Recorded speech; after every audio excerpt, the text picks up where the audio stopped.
Have you ever heard of a place that's beautiful by day, but absolutely terrifying by night? Well, we're headed to Salo Lucia, a tiny coastal town in Spain. And trust me, we're not there for the scenery. We're there to uncover the chilling legend that haunts it, the story of the dead bride. There's this saying about the town. During the day, it really is like a painting come to life. But the nights, well, the nights belong to a ghost. It's a place with two faces.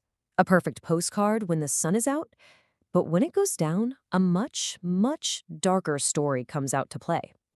So let me introduce you to our main character, a young architecture student from Madrid named Mateo Guerrero. He's not in Salo Lucia for a vacation. He's there on a mission, hoping to study and document the town's incredible ancient buildings. I mean, just picture it for a second. You've got these beautiful white-walled houses, classic cobblestone streets, and the sound of old church bells. It feels like you've stepped back in time. It's the absolute perfect spot for a history buff like Mateo. But Mateo, he started to notice something was off. The second the sun started to set, the whole town just emptied out. The lively streets would become completely deserted, wrapped in this strange, heavy silence. It was almost like everyone was hiding from something. And of course, being the curious scholar that he was, Mateo's research eventually led him away from the main town square and toward a place where the oldest, darkest secrets were kept. He was studying the architecture of the ancient church. And right next to it, he found this old, kind of forgotten cemetery. And it's here, wandering among these crumbling gravestones, that he finds something that just doesn't belong. He sees this old, decaying wedding arch still draped with these long dead flowers. And you have to wonder, right? What is a wedding arch doing in a cemetery?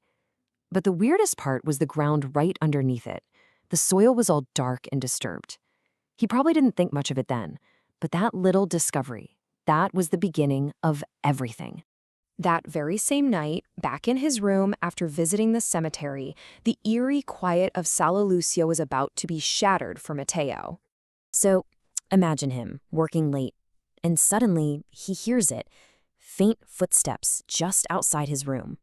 And then this soft, creepy sound of fabric brushing up against the outside walls. He peeks out the window, but nothing. The alley's empty. And then, just for a second, out of the corner of his eye, he catches a flash of white down the street. It looks like a woman in a long white dress. He blinks, thinking maybe it's just another tourist. But when he looks again, she's gone. Vanished. So you see how it's escalating, right? First came the sounds, then the quick sightings. But the next night, he got physical proof. The sounds came back, but they were closer. He threw open his window, and this blast of cold air hits him. And down on the path below, he sees it. Fresh, wet, muddy footprints. And they're leading from right outside his guest house, straight towards the cemetery. Now, I don't know about you, but my first instinct wouldn't be to follow them.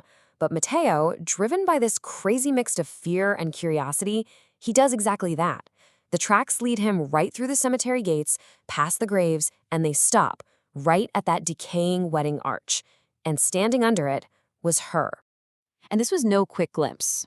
He saw her clearly. Her face was as white as bone. Her eyes just filled with this terrifying emptiness. And then he realized her feet weren't actually touching the ground. But the most horrifying part, the dark, dried stains running down her cheeks, like she had been crying tears of blood.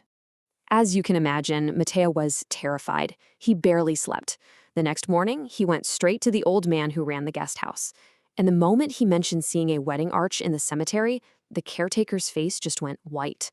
And he finally told Mateo the town's secret. So the story goes all the way back to 1889. A young woman, Isabella Romero, was supposed to get married. The arch was set up for her right there by the church. But on her wedding night, her groom, he just never showed up. Turns out he ran off with someone else. Isabella waited under that arch all night long, and by morning, she had died literally of a broken heart.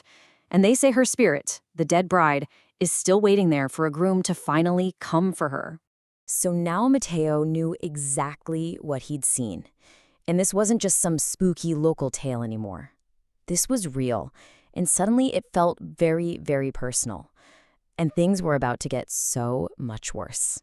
Mateo is completely desperate at this point, so he goes to the town priest. The priest tells him that the spirit has never been this active, and then he asks this one crucial question. Did you take anything from that place? And you could just see the horror dawn on Mateo's face. He remembered. He picked up a few of those dried flowers from the arch, just as a little keepsake. And that's when the priest lays out the horrifying truth. By taking those flowers, Mateo had forged a link to her. But here's the terrifying misunderstanding. The ghost, Isabella, she doesn't see a student who took some flowers. No, she believes her groom has finally, after more than 100 years, come back for her. The priest basically tells him, you need to get out of this town right now. Mateo doesn't need to be told twice. He sprints back to his room, just throwing things into his bag. And that's when he hears the footsteps again, right outside his door. He freezes and watches in absolute horror as the doorknob slowly starts to turn. The door creaks open. The hallway is empty. For just a split second, there's silence. Maybe he thought he was safe. But then, his eyes flick over to the window, and she's there. Her bone-white face is pressed right up against the glass, and her terrifying eyes are locked right on him. The caretaker heard the screaming and came running. He said later that he looked through the window and saw Mateo just screaming his head off in pure terror. And standing right there in the room with him was the ghost in her torn white gown.